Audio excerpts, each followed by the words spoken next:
All right, good morning, everybody. It is Saturday. Good morning. It's the last Saturday of the week until we start all over again. Tomorrow's Sunday.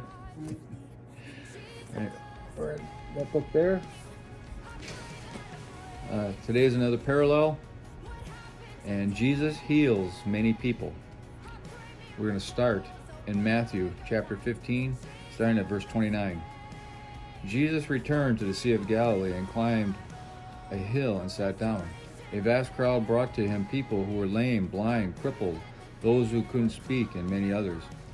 They laid them before Jesus, and he healed them all. The crowd was amazed. Those who hadn't been able to speak were talking. The crippled were made well, and the lame were walking, and the blind could see again. And they praised God, and they praised the God of Israel. From there we go to Mark chapter 7, starting at verse 31. Jesus left Tyre and went up to Sidon before going back to the Sea of Galilee and the region of the 10 towns. A deaf man with a speech impediment was brought to him, and the people begged Jesus to lay his hands on the man to heal him. Jesus led him away from the crowd so they could be alone. He put his fingers in the man's ears. Then, spitting on his own fingers, he touched the man's tongue. He looked up to heaven. He sighed and said, Ephphatha, which means be open. Instantly, the man could hear perfectly, and his tongue was freed. Excuse me. It was freed so he could speak plainly. Jesus told the crowd not to tell anyone, but the more he told them not to, the more they spread the news. They were completely amazed and said again and again, "Everything he does is wonderful." There it is. Thank you. Excuse me. He even makes the deaf hear and gives speech to those who cannot speak. Now the commentary from Matthew.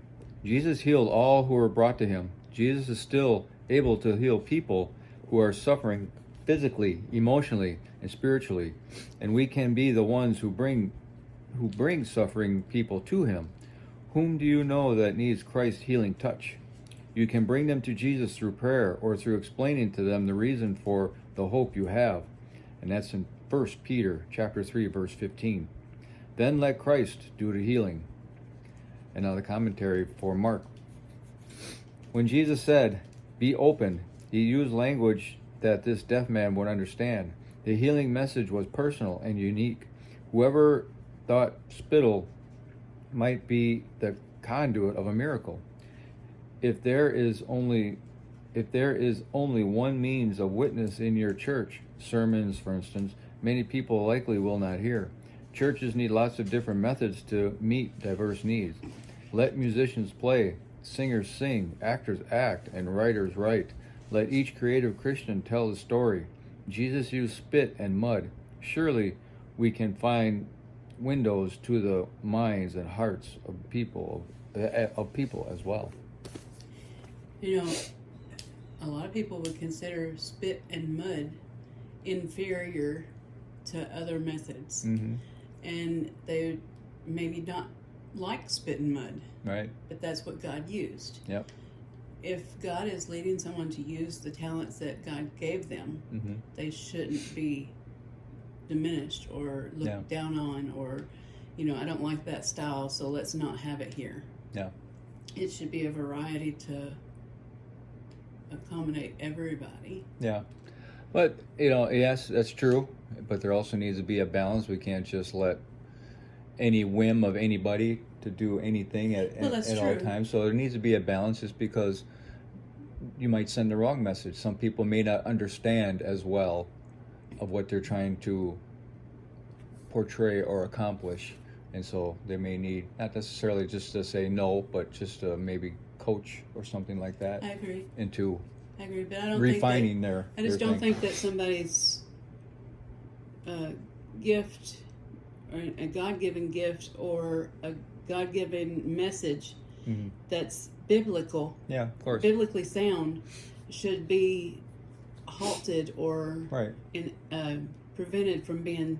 Don't throw a wet towel on the fire of that person. Yeah. Right. You may disagree with the style Mhm. or whatever, but Yep. there's different ways that different people worship, and Yeah. God gives messages in different ways to different people. Yeah, he does. And it brings me back to Paul. Eventually we're going to read it where Paul says, I tried to be everything to everybody to reach as many people as possible. So you don't know. You don't have no idea what your talent really can do for somebody, Right. So, And I'm gonna use an example of me personally. Okay. I respect the literature in the old time hymns. I respect the message. I personally am not going to drive down the road listening to that music style. yeah. I listen to more of the contemporary worship music, which has the same message. It's just a different style of music. Yeah.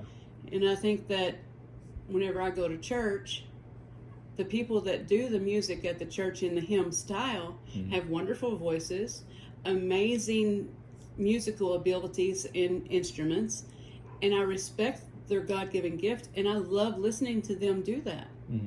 It's just not my chosen format.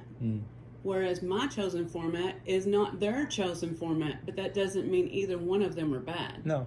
It's just a format for God's Again, word. there's a balance, and you have to find Right. where everybody, the puzzle piece that where you belong. Right. And that's just an example. Yeah, okay. All right. Hope everybody has a glorious weekend, and we'll talk to you later.